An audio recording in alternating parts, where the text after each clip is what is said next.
Introdução. Nesta mensagem quero trazer ao seu coração a verdade sobre esta questão: o que um pai deve fazer quando o inimigo ataca a sua família. Encontrarmos a resposta para essa pergunta em 1 Samuel 30.1 a 20. Sucedeu, pois, que, chegando Davi e os seus homens, ao terceiro dia, a Ziclag, já os amalequitas tinham dado com ímpeto contra o sul, e Ziclag e a esta, ferido e queimado, tinham levado cativas as mulheres que lá se achavam, porém a ninguém mataram, nem pequenos nem grandes, tão somente os levaram consigo e foram seu caminho. Davi e os 600 homens vieram à cidade, e ei-la queimada, e suas mulheres, seus filhos e suas filhas eram levados cativos. Então, Davi e o povo que se achava com ele ergueram a voz e choraram, até não terem mais forças para chorar. Também as duas mulheres de Davi foram levadas cativas, Ainoã, a Jezreelita, e Abigail, a viúva de Nabal, o Carmelita. Davi muito se angustiou, pois o povo falava de apedrejá-lo, porque todos estavam em amargura, cada um por causa de seus filhos e de suas filhas, porém Davi se reanimou no Senhor, seu Deus. Disse Davi a Abiatar, o sacerdote, filho de Aimeleque: traze-me aqui a estola sacerdotal. E Abiatar a trouxe a Davi. Então, consultou Davi ao Senhor, dizendo: perseguirei eu o bando? Alcançá-lo-ei? Respondeu-lhe o Senhor: persegue-o, porque, de fato, o alcançarás e tudo libertarás.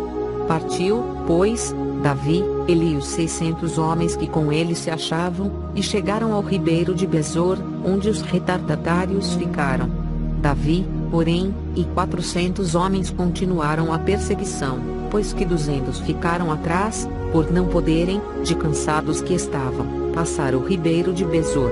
Acharam no campo um homem egípcio e o trouxeram a Davi, deram-lhe pão, e comeu, e deram-lhe a beber água. Deram-lhe também um pedaço de pasta de figos secos e 2 cachos de passas, e comeu, recobrou, então, o alento, pois havia 3 dias e 3 noites que não comia pão, nem bebia água. Então, lhe perguntou Davi: de quem és tu e de onde vens?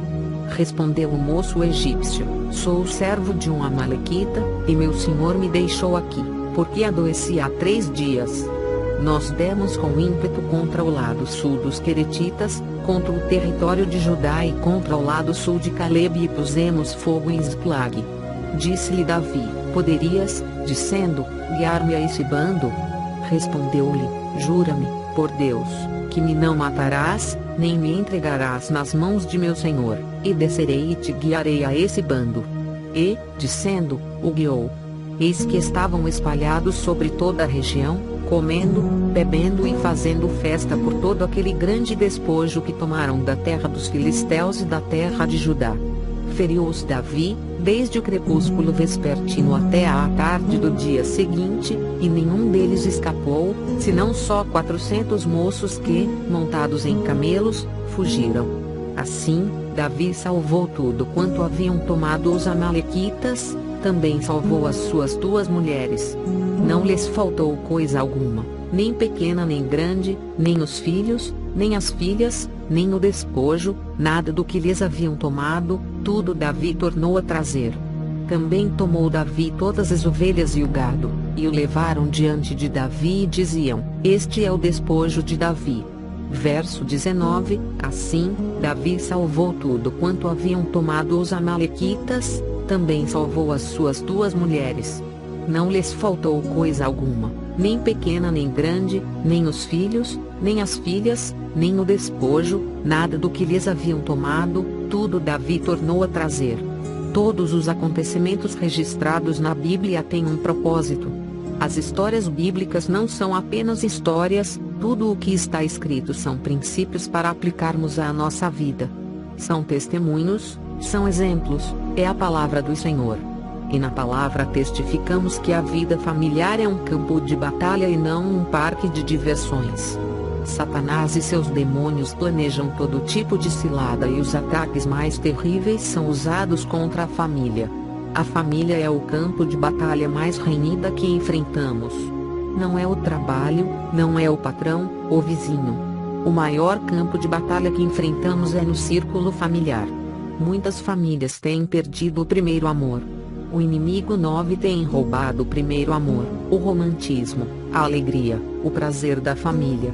A aliança não tem mais o mesmo significado, os votos feitos já não são levados a sério. Quando o primeiro amor se perde, o diálogo e a comunicação já não existem, a família fica vulnerável ao ataque do inimigo. Ouvi certa vez que perguntaram a uma criança o que significava um monólogo e ela respondeu que era o diálogo do pai e da mãe dele. Na verdade é uma ironia, pois o que vemos é que não diálogo entre os cônjuges. O casal muitas vezes está em casa com o celular na mão olhando as redes sociais e se comunica por esses meios. A comunicação tem sido destruída na família. Para muitos o romantismo é apenas coisa de cinema. A alegria no casamento já não existe mais. O marido já não diz que ama a esposa e vice-versa. Não demonstram carinho e amor. O que deveria ser um dueto tornou-se um duelo, para saber quem fere mais o outro. Pai, que o Senhor fale ao coração de cada leitor por meio desta mensagem. Que a sua palavra nos exorte, console, edifique para que possamos ter a nossa casa, nossa família sob a tua proteção. Para que tenhamos a alegria de, como pais, ver os filhos dos nossos filhos para a glória do seu nome. Conceda-nos graça e sabedoria para seguirmos a sua palavra e que ela possa cumprir o propósito para qual existe. Em nome de Jesus. Amém. Quando o inimigo ataca a família, procura atingir 5 alvos. Vejamos esses 5 alvos, alvos do inimigo contra a família. O primeiro alvo do inimigo é o dinheiro. O primeiro alvo que pode criar confusões no casamento é a questão do dinheiro. As pessoas gastam hoje, aproximadamente, 5 vezes mais do que gastavam há 10 anos. Muitos acreditam que serão aceitos por aquilo que têm e não pelo que são. Muitas vezes a questão do dinheiro tem destruído e roubado a harmonia de tantas famílias, porque compram o que não precisam com o dinheiro que não têm, para impressionarem pessoas que nem conhecem. Segundo alvo, os filhos. Muitos pais estão sofrendo com os filhos nas mãos do inimigo. Pai e mãe não podem estar bem enquanto os filhos estão cativos nas mãos do inimigo. O texto de 2 Samuel 30 nos mostra a situação de Davi. O inimigo havia levado os filhos dele. Porque também hoje o inimigo tem dominado tanto a família. Porque os pais não vigiam os filhos, faltam regras, horários, falta obediência, os pais nem sabem com quem os filhos andam. Onde estão os filhos? Pais, é preciso vigiar seus filhos. Terceiro alvo, a saúde. Diz o texto, Davi muito se angustiou. Davi não tinha nenhuma doença, mas estava prostrado, a angústia o consumia. Hoje, as doenças emocionais, sintomáticas, depressão estão consumindo a vida de muitos pais que vivem oprimidos, preocupados com os filhos, tanto os pais estão doentes, como Davi. Quarto alvo, o relacionamento. O inimigo havia levado as mulheres, as esposas. Houve destruição, o inimigo chegou como um furação, e quando Davi chegou em Ziklag, onde habitava junto aos seus companheiros, estava tudo destruído e as mulheres tinham sido levadas cativas. Os amigos de Davi, os mais chegados, queriam apedrejá-lo. Na hora da aflição o inimigo pode usar até as pessoas mais queridas para nos atacar. Porque a família de Davi foi atacada. Porque nossas famílias são atacadas. Por causa da falta de vigilância. Muitos cônjuges não têm cuidado do casamento e caminham na direção do perigo, brincando com o pecado, vivem num ativismo desenfreado e quase não têm relacionamento. Há cônjuges que trabalham 12 a 18 horas por dia, em horários alternados. Uma durante o dia, outro à noite, eles não se encontram e o relacionamento acaba sendo prejudicado. Quinto alvo, a comunhão com o Senhor. Porque o inimigo achou brecha para destruir. Mais uma vez repito, é preciso vigiar, cuidar da família e estar em comunhão com o Senhor. As pessoas precisam estar atentas à comunhão que têm com Deus. Pois se não fazem isso, dão espaço para ficarem secos, áridos, sem alegria. A base para um relacionamento com Deus é buscá-lo, ter comunhão com Ele. Que nossos filhos possam nos ver, pais, não simplesmente dentro da estrutura da igreja, mas vejam em casa, também, que somos apaixonados e temos comunhão, relacionamento com o Senhor. A nossa fé não é uma religião, não devemos viver uma vida dentro e outra fora da igreja. A palavra diz, portanto, quer comais, quer bebais ou façais outra coisa qualquer, fazei tudo para a glória de Deus. 1 Coríntios 10:31. A família de Davi foi atacada por falta de vigilância. A palavra diz, aquele, pois, que pensa estar em pé veja que não caia. 1 Coríntios 10:12. Se pensamos que a nossa família está de pé, vigiemos. Não adianta ter apenas uma conquista, o que define uma guerra não é a vitória em uma batalha, mas a vitória na última batalha. É ser fiel até o fim. O maior patrimônio que temos é a nossa família, a maior riqueza que possuímos é a nossa família. Por isso, precisamos vigiar. Ser um pai presente, amigo, uma mãe zelosa. Que nossos filhos possam dizer, meu pai é um homem de Deus? O exemplo é o melhor testemunho. Não adianta pedir seu filho para orar, mas não ser um homem de oração. A comunhão em casa precisa ser dia após dia. Como e porque a família de Davi foi atacada. Vejamos o versículo 1 de 1 Samuel 30. Sucedeu, pois, que, chegando Davi e os seus homens, ao terceiro dia, a Ziclag, já os amalequitas tinham dado com ímpeto contra o sul e Ziclag e a esta, ferido e queimado. Os amalequitas eram um povo inimigo de Deus, idólatras, não viviam segundo os princípios do Senhor e queriam destruir o seu povo. As escrituras dizem que o diabo veio para roubar, matar e destruir. Ele não tira férias, não descansa, é um assassino, um mentiroso e tem feito muito estrago nas famílias. Hoje, vemos muitos casais que vivem juntos, debaixo do mesmo teto, mas sem amor. Outros vivem juntos por causa dos filhos, mas em constante confronto e muitas vezes os filhos são rebeldes. Esse é o desejo do diabo, destruir as famílias e para isso, ele usa estratégias. Estratégia do inimigo, ferir. Vejamos o que diz o final do versículo de 1 Samuel 30, ferido e queimado. Nas guerras, antigamente, existiam trincheiras. Suponhamos que houvesse um grupo de 5 soldados em uma trincheira, e em outra, apenas 2 soldados. A estratégia dos 2 não era matar, pois eles não conseguiriam matar os 5, mas ferir pelo menos 3. Assim os outros 2 teriam que socorrer os feridos. E assim eles continuariam a ferir. Ao contrário do que pensamos, a primeira estratégia do inimigo não é matar, mas ferir. Há na igreja muitas pessoas feridas, com mágoas, falta de perdão, que carregam feridas na alma, não perdoam e não conseguem superar os traumas do passado. Muitas vezes o diabo abre as feridas que estão cicatrizando, trazendo desgraça para a família. Algo tão lindo na nossa vida é que ela é marcada pelos recomeços. Podemos ser feridos, mas o sangue de Jesus pode curar todas as feridas para sempre. O sangue de Jesus cobre todas as feridas. Como o inimigo atinge a família?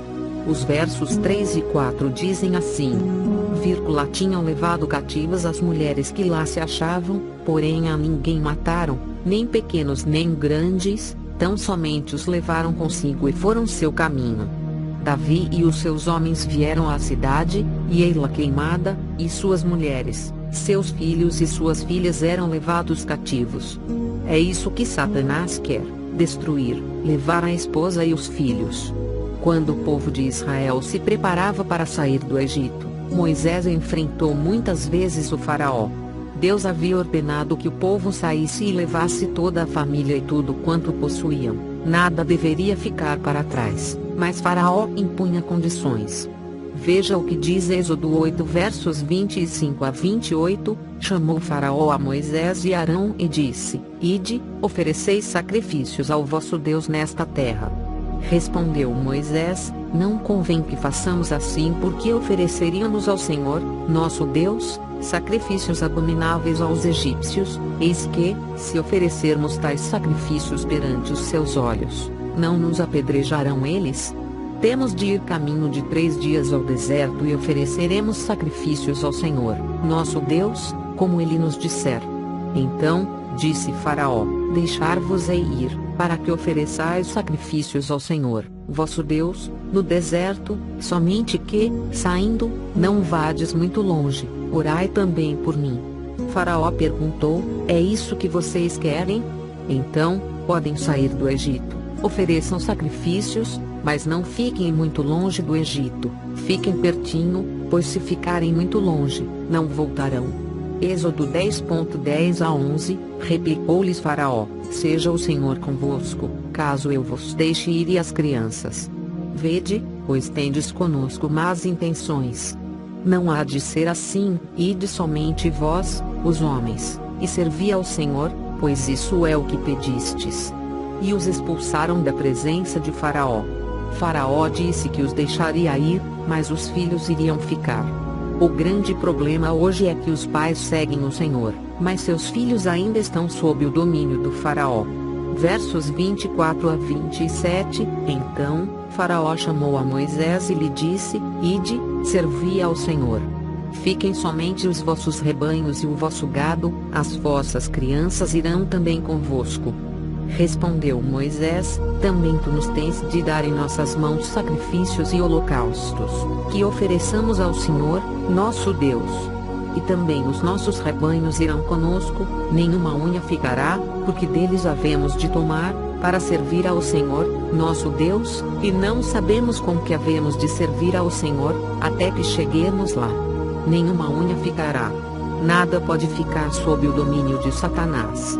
O inimigo atinge a família dizendo que podem ir os homens, mas os filhos ficam, seus bens ficam. Mas para Deus tem que ser tudo ou nada. A palavra diz sim, sim, não, não. Mateus 5:37. Estratégia do inimigo, jogar o ONS contra os outros. 1 Samuel 30:6, Davi muito se angustiou, pois o povo falava de apedrejá-lo, porque todos estavam em amargura, cada um por causa de seus filhos e de suas filhas, porém Davi se reanimou no Senhor, seu Deus. Mais uma das estratégias terríveis do inimigo é jogar uns contra os outros. Os amigos mais chegados de Davi, mais que irmãos, se viraram contra ele.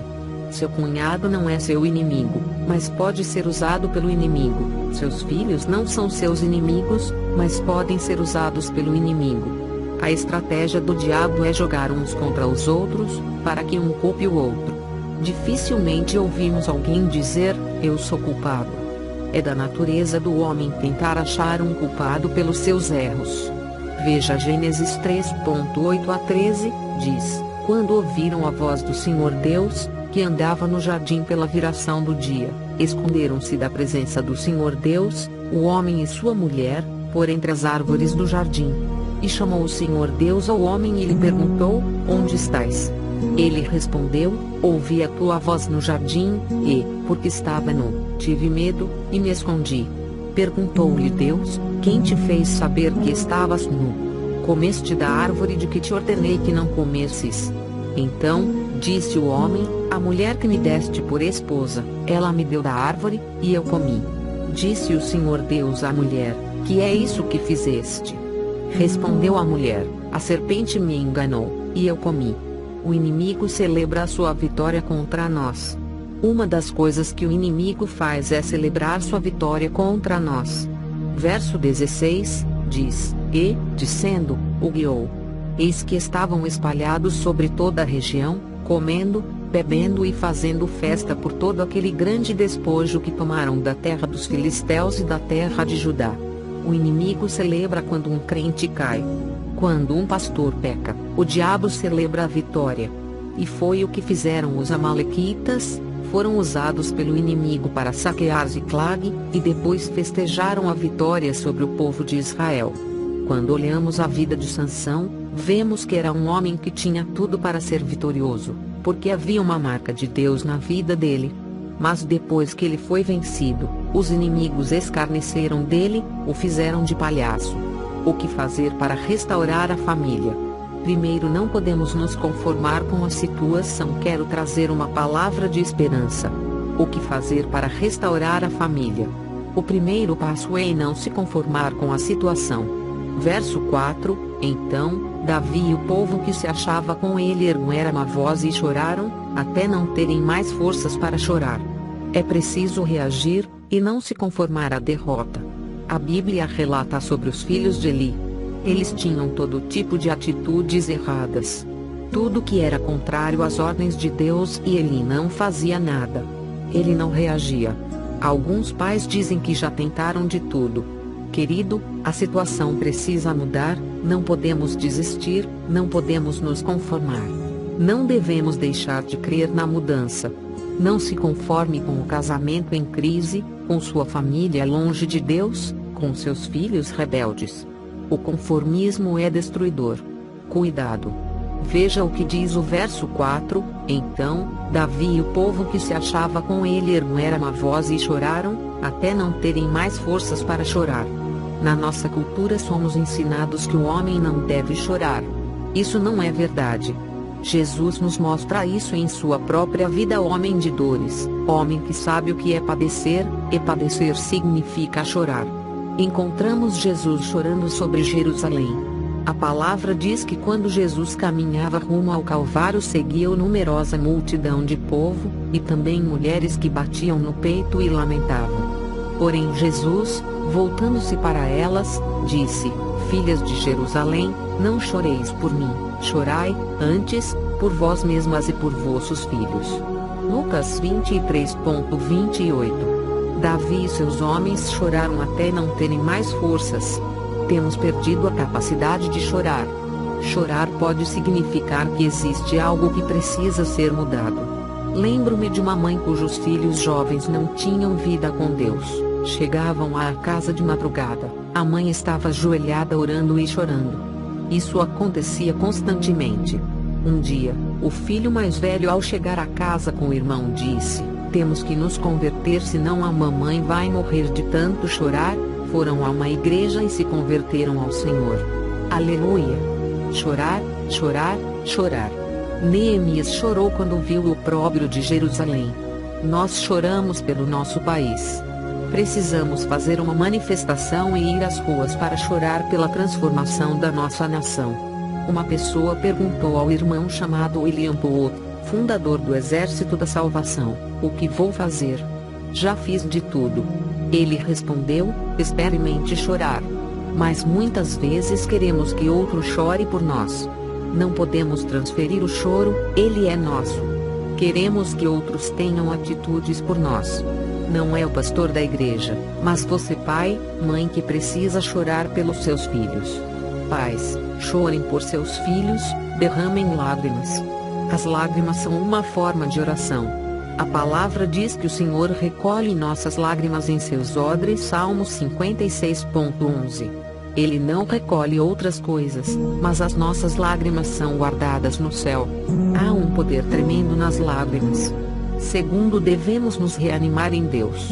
No versículo 6 temos um momento de muita tristeza para Davi e seu exército. Davi muito se angustiou, pois o povo falava de apedrejá-lo, porque todos estavam em amargura, cada um por causa de seus filhos e de suas filhas. Porém Davi se reanimou no Senhor, seu Deus. Grifo meu. Devemos sempre nos reanimar em Deus. Ganhar novo ânimo, não porque a situação é fácil ou o inimigo é fraco, nem porque somos fortes, mas porque Deus é poderoso para mudar situações. Reanime-se no Senhor.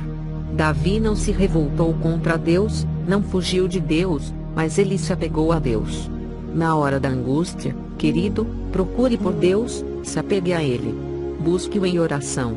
33. Terceiro, devemos consultar ao Senhor. No verso 8 lemos: Então, consultou Davi ao Senhor, dizendo: Perseguirei eu o bando? Alcançá-lo-ei? Respondeu-lhe o Senhor: Persegue-o, porque, de fato, o alcançarás e tudo libertarás. Qual a melhor maneira de consultar o Senhor? Orando. Quando oramos, lançamos sobre o Senhor os fardos pesados, e Ele diz: Tomai sobre vós o meu jugo e aprendei de mim, porque sou manso e humilde de coração, e achareis descanso para a vossa alma. porque o meu jugo é suave, e o meu fardo é leve. Mateus 11:29 a 30. O inimigo tem roubado as famílias, a beleza da comunhão familiar. Então, seja qual for a situação, o filho nas drogas, a filha se prostituindo, o casamento destruído, ao clamar ao Senhor você pode perguntar a Ele: devo me conformar? Ele responderá parafraseando: persegue-o, persista, porque certamente o alcançarás e tudo o libertará. Não devemos aceitar passivamente a derrota. Aleluia! Quarto, devemos restaurar o altar de oração. Precisamos restaurar o altar de oração, aquele lugar onde nos derramamos diante do Senhor. Onde podemos dizer: Senhor, tenha misericórdia da minha vida, da minha casa. Seja pai, mãe, homem, mulher de oração, não transfira sua responsabilidade de oração para outras pessoas. Busque ao Senhor em oração pela sua família. Davi consultou ao Senhor se ele deveria resgatar os seus. Ele iria alcançar aqueles que levaram sua família? E o Senhor respondeu a Davi: persegue-o, porque, de fato, o alcançarás e tudo o libertarás. Verso 8. Deus não responde aquilo que queremos ouvir, mas sim o que precisamos ouvir. Muitas pessoas querem ouvir somente os profetas, ficam de igreja em igreja correndo atrás de revelações, mas Deus pode falar com cada um de nós. Somos membros de uma igreja e Deus vai nos fazer florescer e frutificar onde fomos plantados, e nessa igreja Deus falará com você. A palavra diz: obedeçam aos seus líderes e sigam as suas ordens, pois eles cuidam sempre das necessidades espirituais de vocês, porque sabem que vão prestar contas disso a Deus. Se vocês obedecerem, eles farão o trabalho com alegria, mas, se vocês não obedecerem, eles trabalharão com tristeza, e isso não ajudará vocês em nada. Hebreus 13:17, NLH. Não precisamos correr de um lado para outro, de uma igreja para outra. 35. Isso é confusão. Floresça onde foi plantado. Viva essa realidade. Quinto, devemos agir baseados nas promessas de Deus. Verso 9 diz: partiu, pois, Davi, ele e os 600 homens que com ele se achavam, e chegaram ao ribeiro de Besor, onde os retardatários ficaram. Davi escolheu obedecer a Deus. O Senhor não nos promete a ausência de lutas, mas nos garante a certeza da vitória. No texto que lemos em 1 Samuel 30, vemos que Davi voltou vitorioso. Que possamos viver com esta certeza em nosso coração. Vamos voltar com todos, filhos, netos, toda a nossa casa, e Satanás não terá direito nenhum sobre a nossa família. Sexto, devemos trazer de volta tudo que o inimigo levou. Verso 17, feriu-os Davi, desde o crepúsculo vespertino até à tarde do dia seguinte, e nenhum deles escapou, senão só 400 moços que, montados em camelos, fugiram. Assim, Davi salvou tudo quanto haviam tomado os amalequitas, também salvou as suas 2 mulheres. 36. Não lhes faltou coisa alguma, nem pequena nem grande, nem os filhos, nem as filhas, nem o despojo, nada do que lhes haviam tomado, tudo Davi tornou a trazer. Não pare de lutar até conquistar. Não deixe nada nas mãos do inimigo, nada. Você e eu não fomos criados e salvos para sermos derrotados, para sermos fracassados. Fomos chamados por Deus para sermos mais que vencedores. Somos filhos, herdeiros de Deus, a menina dos olhos de Deus. Não abra mão do seu casamento, dos seus filhos. Você não gerou filhos para ficarem no cativeiro de Satanás. Seus filhos são filhos da promessa.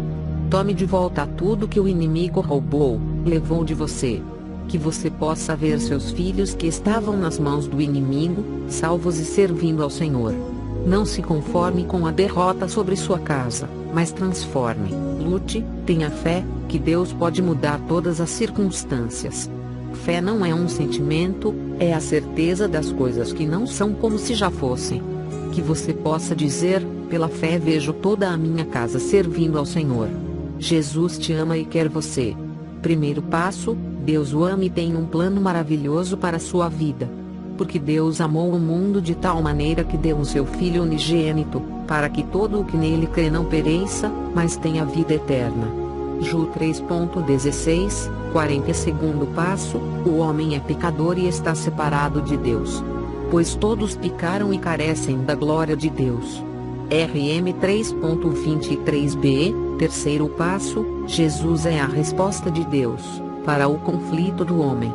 Respondeu-lhe Jesus: Eu sou o caminho, e a verdade, e a vida, ninguém vem ao Pai senão por mim. Ju 14.6, quarto passo, é preciso receber a Jesus em nosso coração. Mas, a todos quantos o receberam, deu-lhes o poder de serem feitos filhos de Deus, a saber, aos que creem no seu nome.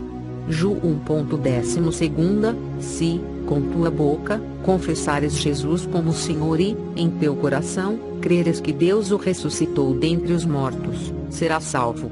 Porque com o coração se crê para a justiça e com a boca se confessa a respeito da salvação. RM 10.9-10, quinto passo, você gostaria de receber a Cristo em seu coração? Faça essa oração de decisão em voz alta: Senhor Jesus, eu preciso 41 de ti, confesso-te o meu pecado de estar longe dos teus caminhos. Abro a porta do meu coração e te recebo como meu único Salvador e Senhor. Te agradeço porque me aceita assim como eu sou e perdoa o meu pecado. Eu desejo estar sempre dentro dos teus planos para minha vida, amém. Sexto passo, procure uma igreja evangélica próxima à sua casa. Nós estamos reunidos na Igreja Batista da Lagoinha, a Rua Manuel Macedo, 360, bairro São Cristóvão, Belo Horizonte, MG. Nossa igreja está pronta para lhe acompanhar neste momento tão importante da sua vida. Nossos principais cultos são realizados aos domingos, nos horários de 10 horas, 15 horas e 18 horas. Ficaremos felizes com sua visita.